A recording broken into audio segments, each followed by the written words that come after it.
Welcome to Hold the Line. I'm Ben Weingarten, filling in for Buck Sexton, and I want to start by thanking Buck for the opportunity to pinch hit and fill his shoes in the spirit of this almost opening day.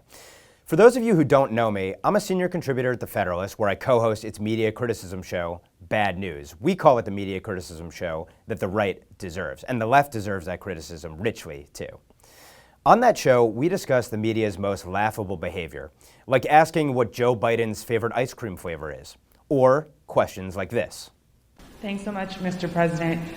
You've said over and over again that immigrants shouldn't come to this country right now. This isn't the time to come. That message is not being received. Instead, the perception of you that got you elected as a moral, decent man is the reason why a lot of immigrants are coming to this country and entrusting you with unaccompanied minors.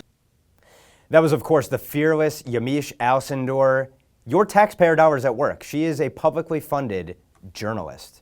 But while the media distracts with bread and circuses, it also does something far more significant.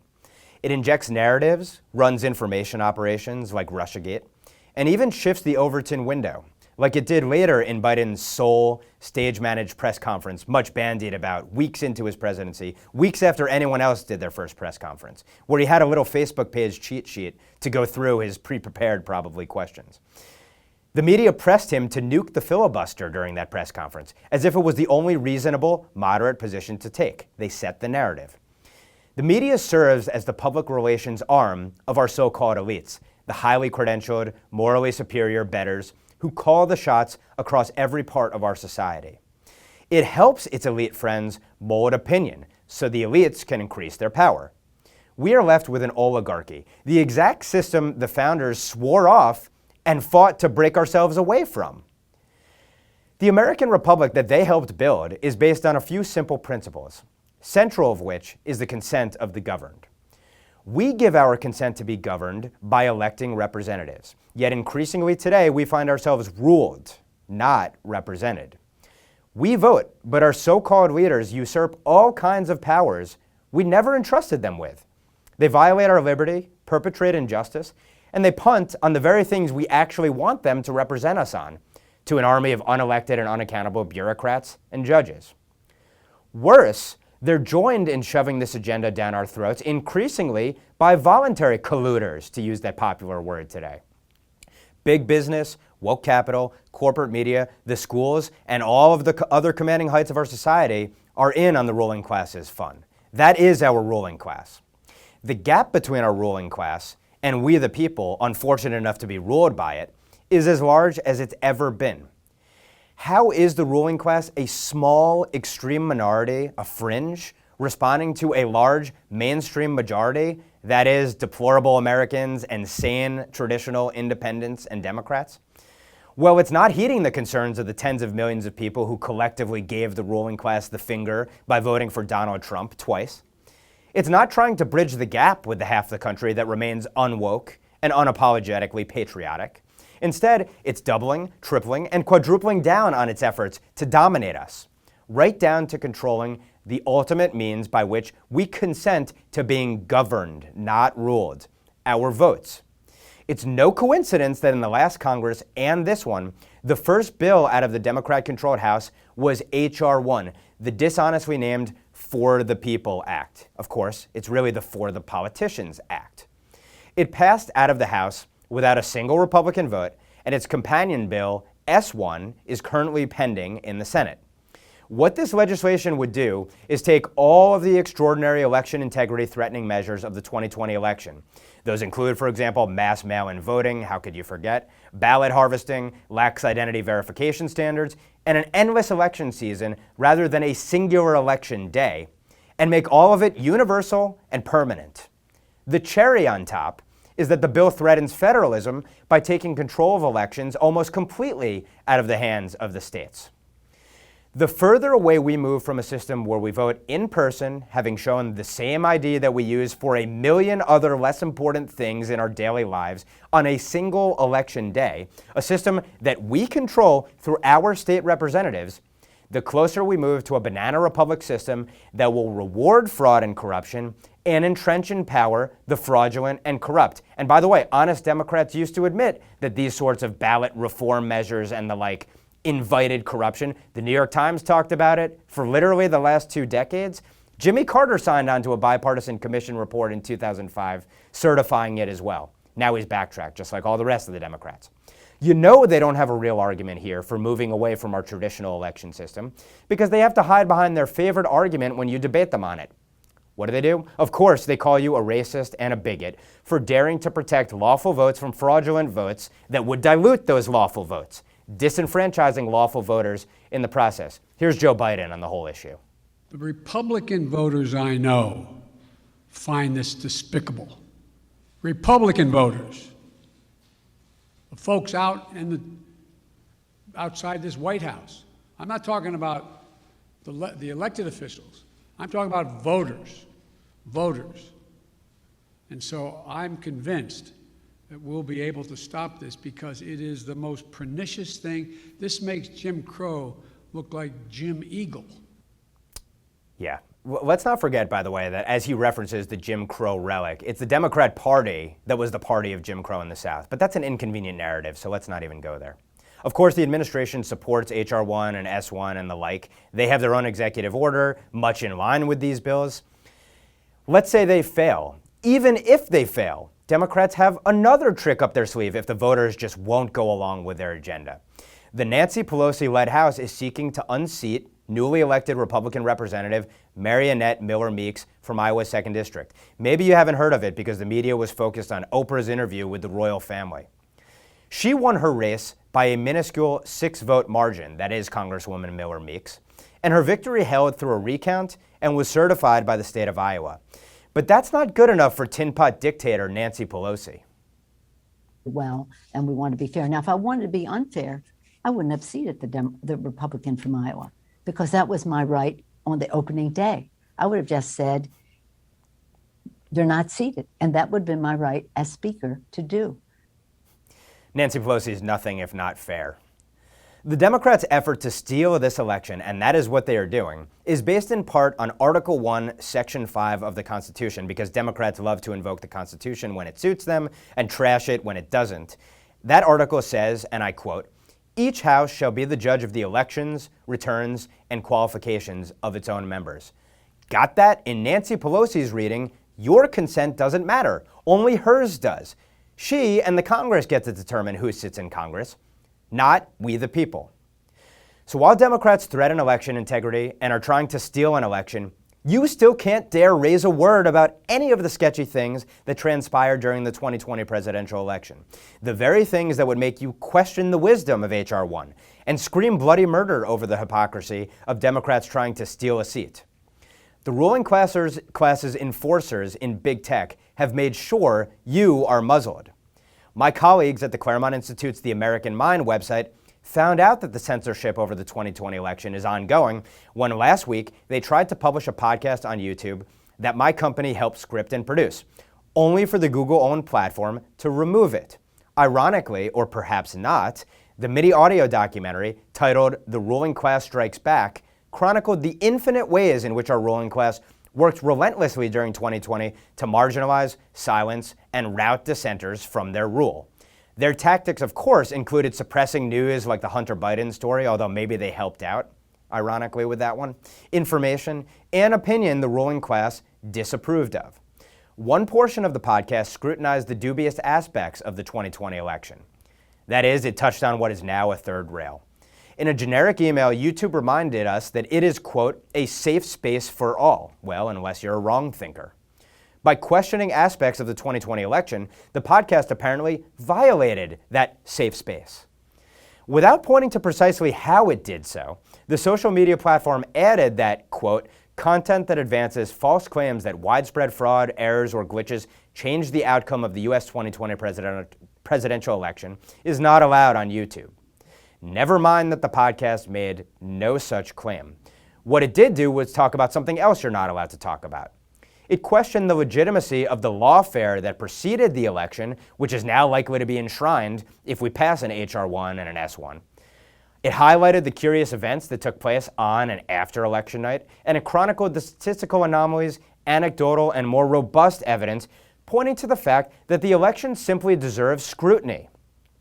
The podcast was not trying to relitigate the 2020 presidential election, just like we're not trying to relitigate it right now. But it put it in context of a series of major related events, a broader theme, including the first impeachment effort, the coronavirus crisis, and the 1619 riots, all of which just happened to result in more power for our ruling class. They exploited these crises. And of course, they did everything they could to make sure that the election result trended right. Nevertheless, any skepticism is now banned. I guess it makes sense that skepticism is now banned. Why would they want to be called on their efforts? You know, Justice Clarence Thomas noted in the Citizens United case, which you can't speak of, that core political speech is the, quote, primary object of First Amendment protection, unquote. What could be more core to political speech than talking about the election process? Well, this doesn't matter to our ruling class. The official narrative that they have to put forth is that the first mass mail-in election in history was uniquely above board. It must not be challenged. Big tech will argue you're inciting people to violence if you dare cast doubt on the soundness of the election. You might start an insurrection at your state house. You are Jim Eagle as well, should you advocate for legislation that would dare bar the most suspicious and obviously potentially corrupt 2020 election processes and practices. Big tech and the ruling class it represents and is a part of undermines confidence in our elections by censoring criticism of them. That's because sound elections can withstand scrutiny. If you wanted to make people suspicious about election processes, you couldn't find a better way to do it than censoring speech about them. Healthy and free societies welcome robust debate. Most importantly, most critically, about contentious issues.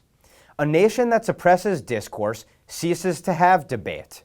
And when disputes cannot be resolved in words, tragically, the odds increase people may resort to actions. This is how civil societies devolve and decline into banana republics.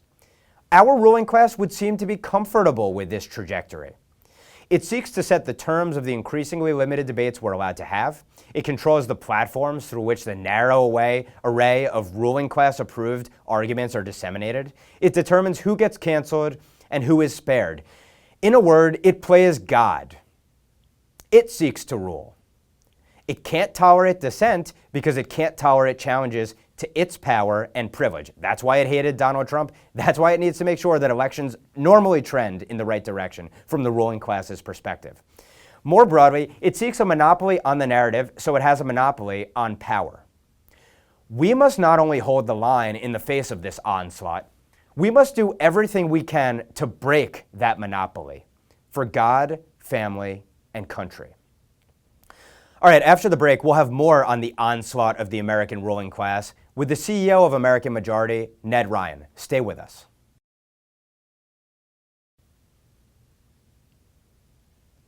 Welcome back. Ben Weingarten filling in here for Buck Sexton. As we discussed earlier, America is increasingly finding itself at the mercy of a ruling class.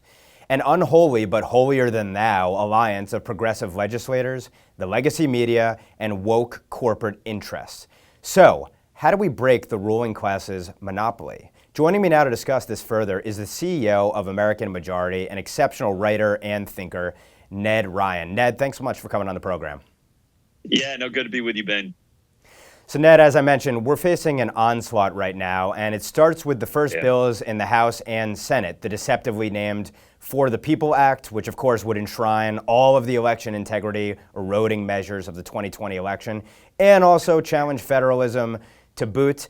So the question is this legislation is the whole ballgame. How do you see do you see Senate Republicans fighting this, and what should our takeaway be from the fact that this is the very first bill that comes out of this new Congress? No, I think you make a point. It's a very Orwellian title, For the People Act, but I, in fact, call it codifying corruption. I mean, let's not forget, this was Nancy Pelosi's H.R. 1 in the last session of Congress. Although that version was only 550 pages, they've learned a little bit after the 2020 elections, added another 250 pages to this edition of it. But it is nothing less, Ben, than the codifying of corruption that we saw last election in the 2020 presidential election, in which ballot harvesting becomes legal. They turn election day into election week. States now have to accept ballots 10 days after election. It really is. It's nothing less, Ben, if you were to actually encapsulate in one sense, it's nothing less than taking away the right of self-governance from the American people, because Democrats have decided they're tired of being told no, not only by Republicans, but by the voters as well.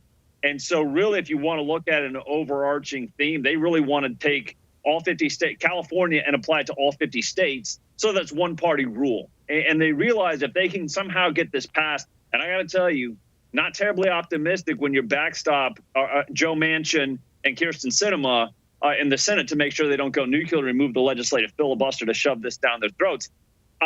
It's a troubling time that we're in, because if we don't win this, if we don't somehow manage to hold them off on this bill, it's going to be an ugly scenario. Obviously, it's going to go to the states. There are a lot of state attorney generals. Republicans are going to fight it.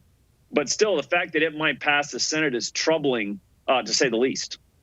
Yeah, and of course, if they have to nuke the filibuster in order to achieve it, then the floodgates are going to open on a whole raft of disastrous legislation. And I think it seems that Democrats do recognize the potential political suicide they could be engaged in there, but they've engaged in suicide missions before, and they still find ways to get back into power. One of the ways that they're trying to do it right now, and it's amazing how brazen this is in trying to unseat a duly elected Republican, as I mentioned in the opening, Marionette Miller Meeks from Iowa too. What do you make of this gambit from Nancy Pelosi? Is this an attempt to telegraph and create the precedent for ultimately unseating anyone Democrats don't like if they have a majority in the House?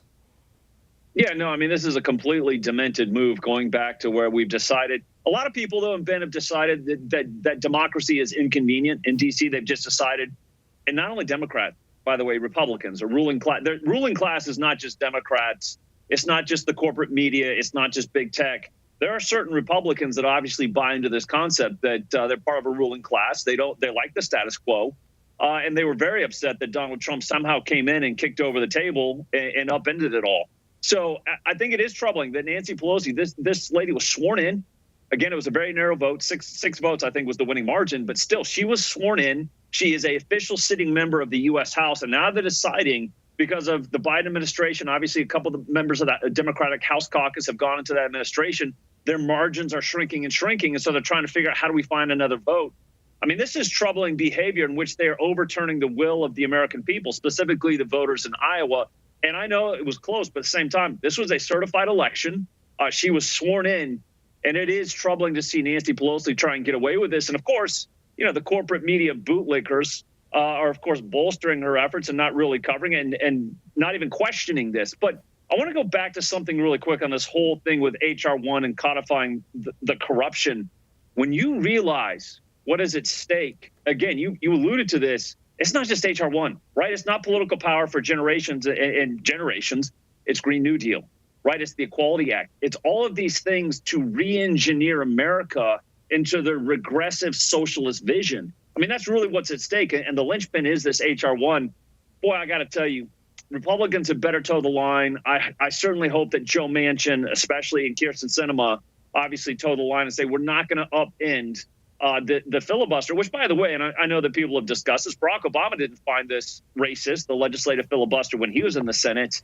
But it is amazing to see how far the Democratic Party has come over the last 15 years. Now the filibuster is a racist relic of Jim Crow, which is, of course, a falsehood. But also, I want to remind people, back in 2005, Jimmy Carter's bipartisan commission actually advocated photo ID. And now the left, the Democrats, are saying that that is a tool of voter suppression. This is how far we've come in 15 years. And I really think what's at the heart of it, Ben, they got a real scare in 2016, obviously, when the great outsider was elected and upended a lot of things and actually didn't buy the premise of the administrative state. And now they're realizing we can't let that happen again. We've got to fortify these elections. That infamous quote out of that Time magazine article back in February, because, dear God, those dirty little peasants might not do what's best for them, i.e. for the ruling class, and might actually elect another outsider in 2024. We better make sure that never happens again. But this is troubling that H.R. 1 is such a linchpin for their socialist agenda for America. And it kind of gives me a little bit of hope, Ben. This is why Joe Manchin will not actually vote to remove the legislative filibuster, because he realizes if he does that, they will ram through the Green New Deal, which, of course, is devastating for his home state of West Virginia.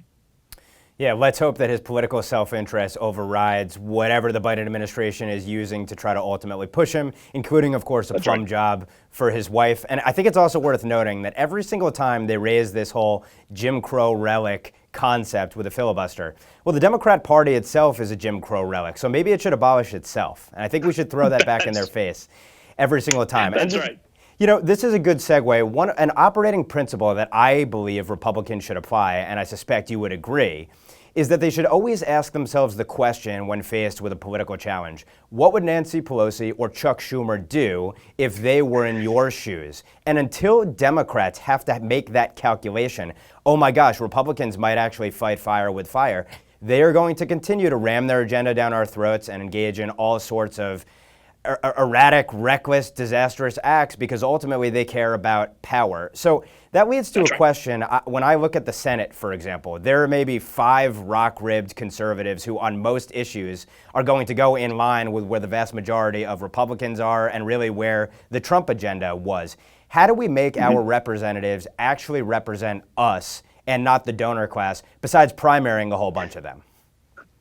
Well, you allude to the most powerful weapon is to primary them. And obviously, we've got a great opportunity in 2022. There's a lot of open seats, with Republicans retiring, whether it's in Ohio and Pennsylvania, Alabama. I think we've got pickup opportunities, albeit tough ones, in Arizona and Georgia. But I've told Trump, I had a meeting with him about a month ago in which I said, this is your chance in these open Senate races and these challenging races to imprint your America First agenda on the Republican Party, obviously in the Republican House primaries as well, especially the 10 people that voted to impeach you.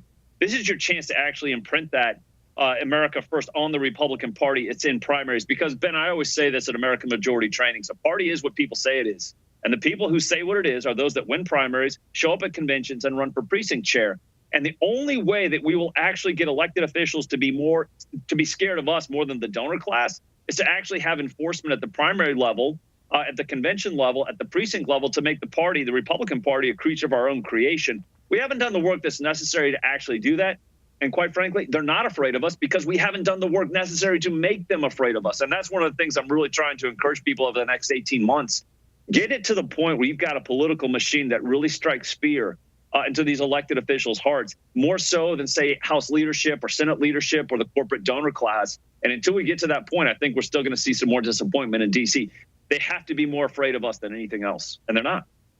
Ned, appreciate all the great work you do in the trenches, vital work in this political war that we're in. And I urge everyone watching to read everything you can from Ned over at American Greatness and elsewhere. Thanks so much for coming on the program and joining us tonight. Absolutely. Thanks, Ben. Well, the U.S. military was once the most reliably nonpartisan institution in America, one of the few that people still trust. But the past few weeks have shown us that even the men and women in uniform aren't immune to the scourge of wokeness. Kyle Shideler of the Center for Security Policy joins us when we come back.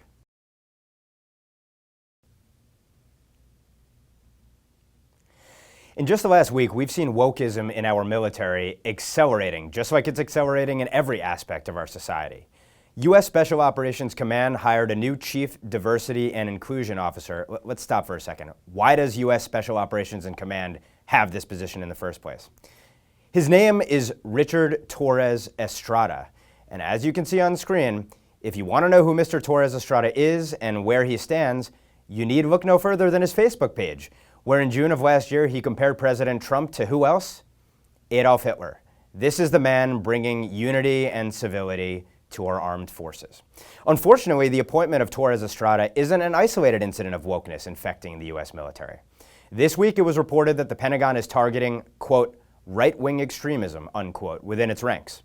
According to Politico, it's all part of an effort to crack down on extremists who may be lurking inside the military after dozens of ex-service members were arrested for their roles in the January 6th attack on the U.S. Capitol to stop the certification of the presidential election. Just a little bit of editorializing there. Joining us now to discuss all of this is Senior Analyst for Homeland Security and Counterterrorism at the Center for Security Policy, Kyle Shideler. Kyle, thanks so much for coming on the program. Thanks for having me, Ben. So let's start first with the immediate problem, which is what are the costs to our national security of wokeism being imposed throughout its ranks? How does it actually impact the safety, security, the life and limb of American citizens? Sure. Well, to begin with, anytime your military is busy engaged in a stand down to talk about the latest political foibles that are being forced upon them by the bureaucracy and by the Biden administration, what they're not doing is preparing to win wars. And we still are engaged around the globe. We've got increasing tension with the Chinese over Taiwan. There's a lot of things that the military needs to be doing right now, a lot more than they need to be sitting around a conference room and talking about how various memes make them feel. And that's where we're at today. At the same time, we see the accelerating wokeification of the military, maybe the last bastion of at least conservative, that is, traditional principles, and a place where you actually need some order and actually following along in the ranks. We also see that there's an effort by the U.S. government, whole of government effort, that's building right now under the Biden administration to develop a domestic war on quote-unquote violent extremism. You've written about the fact that this is sort of the ancillary of the former war on violent extremism, which should have been targeting Islamists, but spread to targeting anyone that the U.S. government deemed extremist. Talk a little bit about the trajectory from CVE, countering violent extremism, to this new war on domestic violent extremism. Sure. So for the past 20 years, we've been fighting a war against self-identified jihadists. And the one thing that the government across the spectrum, from law enforcement to intelligence to the military, was forbidden to do was identify them as jihadists, to identify them as individuals whose religious predilections led them to engage in violent terrorism. That was something that was simply not allowed. Now, what you could do was speak in very vague terms about extremists and extremism. The problem with this is twofold. Once you use extremism in this way, you sort of limit the actual threat, and you start to see, and we saw many, many media pieces this way, where they were describing actual violent terrorists as simply kids with bad ideas, kids who got a little extreme. On the other hand, it creates great political power for whoever gets to decide what the definition of extremist is and who the extremists are. And what we are seeing now is the efforts by the bureaucracy and by the Biden administration to shift that definition of what is extremist, how it is defined, and who consists of extremists, and point it away from the threats that we are facing and towards really mainstream America. Yeah, towards the tens of millions of deplorables and their friends and colleagues and neighbors. And one of the ways you see this is in this really duplicitous threat assessment put out, a declassified version of which, probably a summary version of which, was put out by the Director of National Intelligence, and you broke this down in a really trenchant analysis. Speak a little bit to what the takeaways are for the American people from this threat assessment on so-called right-wing extremism.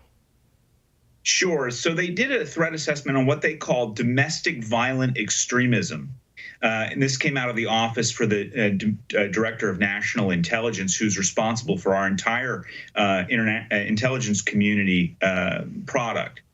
And they essentially said the only threats is this domestic violent extremism, which did not include in any way a jihadist threat or any foreign threat, which they in the past have. They sort of squeeze jihadists into this category of homegrown violent extremism, and they include that as sort of in the vein of domestic violent extremism. And now that is gone.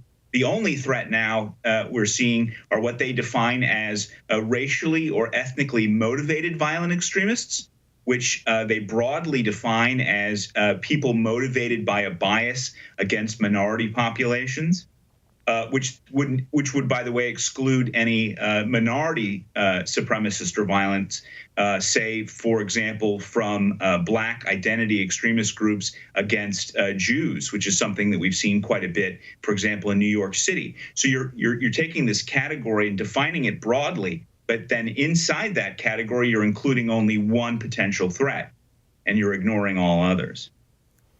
Yeah, the real threat to our ruling class, apparently, are patriotic, God-fearing, unwoke Americans. And unfortunately, we're having the very powers that were misused, abused, and focused on the wrong people, that is, in that global war on terror, now potentially being turned on half of our country. Kyle, keep up the great work exposing this, and thank you so much for coming on the program.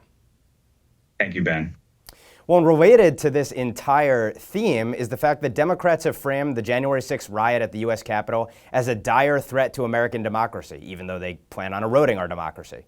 But the truth is far less dramatic. We'll have more on that with senior contributor at American Greatness, Julie Kelly, up next.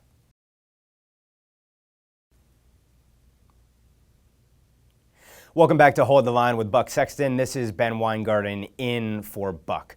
Well, next week will mark 3 months since the Capitol riot shocked the nation. And if you can remember, the left and the mainstream media, but I repeat myself, wasted no time writing the narrative that this was an armed insurrection aimed at the overthrow of the republic.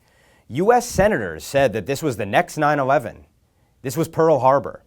But now we're learning that that narrative, which I believe incidentally was in part foisted on us to stop us from talking about what actually happened in the election, has completely fallen apart, as many of the Capitol rioters are unlikely to even serve any jail time.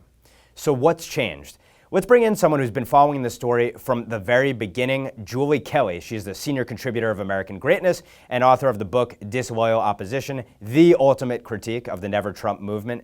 Julie, you've been doggedly covering the Capitol riot from the start. What have you found in poring over the cases that the Justice Department is prosecuting or not right now? Thank you, Ben, for having me on. I think that that Politico headline is something that we have been covering at American Greatness for several weeks, diving into these various indictments. Almost 300 people have been arrested so far. Nothing rises to the level of insurrection or sedition, which the Justice Department promised that was going to be charges forthcoming. So all of these narratives have fallen apart, from the armed insurrection. No one was charged with possessing or using a firearm in the Capitol that day, to the death of Officer Sicknick, which we now know was a lie from the very beginning, based on an account published in the New York Times. And so now the media is catching up with what an egregious overreach this has been by the Justice Department. You're going to have a lot of unhappy people. Not only are charges going to be dropped, but no sedition, insurrection type cases will be able to be brought forward. And judges actually are starting to fight back on a lot of what the Justice Department has been presenting to the courts. It's really amazing. If they can't make anything stick in so many of these cases, the cases must really be thin, given all the resources that have been put into these investigations. And it sort of in some ways seems to parallel some of the Russiagate-related prosecutions as well. Not that nothing happened in this case, because obviously what happened at the Capitol was shameful, but it seems once again like there's a narrative in search of actual evidence to justify what was put forth, and it's just not there. And you've termed this essentially a political prosecution. We're witnessing essentially show trials where the process is the punishment. Do you think that this is the model for what's coming under a war on domestic violent extremism, that is a war on wrong thinkers in this country? That's a great point. I think you're spot on there, Ben. We see that the Department of Homeland Security, the Defense Department, the Director of National Intelligence, who used to be John Brennan's top deputy at Obama's CIA, obviously she learned well how to politicize intelligence. And so the idea that these people are domestic violent extremists, and in Avril Haines' report, I know you saw this, they had a depiction, a graphic of the Capitol building underneath or above this category called domestic violent extremists. Now, to your point, several people have been charged with vandalism, with stealing property, of course, with assaulting police officers, but the overwhelming number have been charged initially with misdemeanors and then had this enhancement charge called obstruction of an official proceeding, which I write about. Over 130 people have been charged with that. That brings a felony count to mostly misdemeanor cases. And it'll be interesting to see in that Politico report today, they actually point out how dangerous pursuing that charge will be in terms of a chilling effect on future political protests. Because as you know, demonstrating when Congress is in session, or State of the Union, or certainly Brett Kavanaugh's confirmation hearing, that was all fine. But if you start convicting people of that based on what happened January 6th, it is going to really criminalize political dissent, not just for Trump voters, but of course for the other side too. And just to really crystallize the hypocrisy here, and it is amazing to witness in real time, given the 1619 riots that we saw during last summer, media members are targeting crowdfunding sites now where people are seeking to raise funds to cover their legal expenses, those who are being prosecuted in connection with the Capitol riots. Media members are attacking the crowdfunding vehicles so they can't raise funds there. But meanwhile, the current Vice President of the United States infamously was out there supporting bail for 1619 riot protesters. It is really just perversion on perversion that we're witnessing here. Let's jump to another perversion, and you covered this from the start, and you must feel so vindicated, although there's really no joy in what's transpired in being right as we've self-immolated over it. It was very obvious from the start of the coronavirus crisis, and you pointed this out, and I pointed this out, and a few others did as well, that the so-called experts were using garbage in, garbage out models to justify a solution that had never been tested before nor proven, but which the Chinese Communist Party encouraged, of locking down everything. And it was also obvious that it acutely affected certain segments of society, the elderly, the overweight, and those with certain other conditions as well. But you stood against a tidal wave of abuse for challenging the establishment's coronavirus policies in real time. It hasn't been memory holed yet at American Greatness and elsewhere, and you've been vindicated. So a year on now, what are your reflections on what has transpired? Well, thank you for that, and thank you for also being with the handful of us at the beginning who recognized exactly what this was all about, where this trajectory was going. But look, Ben, I couldn't even imagine now where we would be. I have a piece up today at American Greatness basically accusing Anthony Fauci of suggesting child abuse, which is what he did in an interview over the weekend, where he is still insisting that children wear masks even when they are interacting with other children. How unhealthy, what sort of psychological and physical damage is this man going to inflict, not just on adults, but on our children too? It will be years before we even fully grasp what his horrific, inhumane counsel has done to this country, to individuals, to families, to businesses. And yet he just appears on all these shows strutting, smiling, grinning for the camera. He's just a celebrity. He hasn't shown 1 ounce of remorse for all the terrible advice that he's given, what he's done to this country. So to your point, it's kind of hard to take a victory lap, even though we have been vindicated for the abuse that we took early on. But it was definitely a fight worth taking. And now we see the next step, this forced vaccine passport and continued masking, continued lockdowns. This is not going away anytime soon. But I do think, Ben, that more people are waking up to exactly what Anthony Fauci is all about. And so to that extent, I guess it's a good thing. Hopefully we'll see his start to fade a little bit moving forward. I appreciate you ending with that silver lining, Julie. This has been Julie Kelly, senior contributor at American Greatness. Thanks so much for coming on the program. Thank you, Ben. And that was a great segue into our quick hit segment, where we asked the question, are vaccine passports in America's future? Not if Florida Governor Ron DeSantis has anything to say about it. That story and more coming up next in tonight's Quick Hits.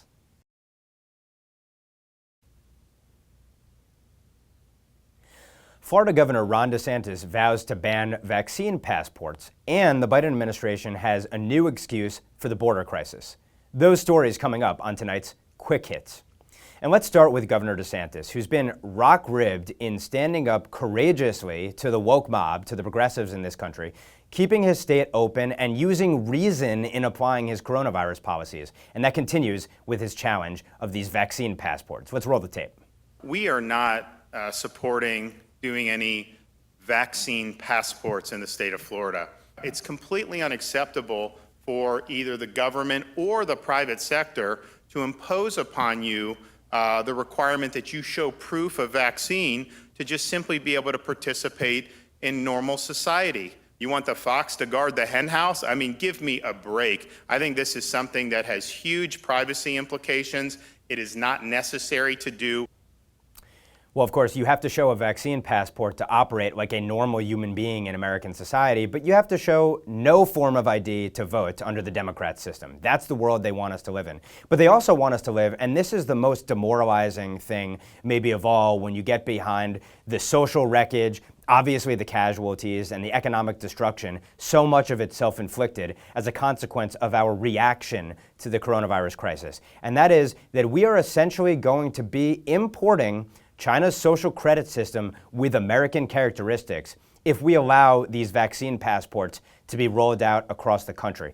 So I commend Governor DeSantis for taking a stand on this. I hope that dozens of governors, I hope every governor around the country takes up this fight as well, just as they should be taking up the fight against big tech. So Governor DeSantis shows us the right way to handle a potential crisis. The Biden administration shows us an alternative way to handle a crisis with a new excuse when it comes to the southern border. Let's roll the tape.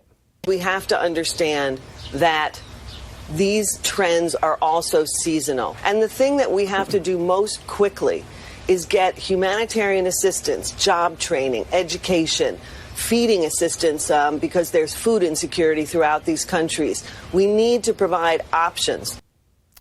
The only thing that's seasonal about this border crisis is that it happened after Joe Biden was elected president because the world knew, everyone knew that his open borders policy would be a magnet for the erosion of our borders, the violation of our sovereignty, the undermining of the rule of law. And what I would say to the Biden administration is this: what about humanitarian assistance for the American people who have to deal with the consequences of your policies? Well, that's it for tonight's Hold the Line. This has been Ben Weingarten filling in for Buck Sexton. I want to thank Buck so much for the opportunity to fill his big shoes. I want to thank you for tuning in and spending the hour with us. Up next is the No Spin News with Bill O'Reilly. Have a great night.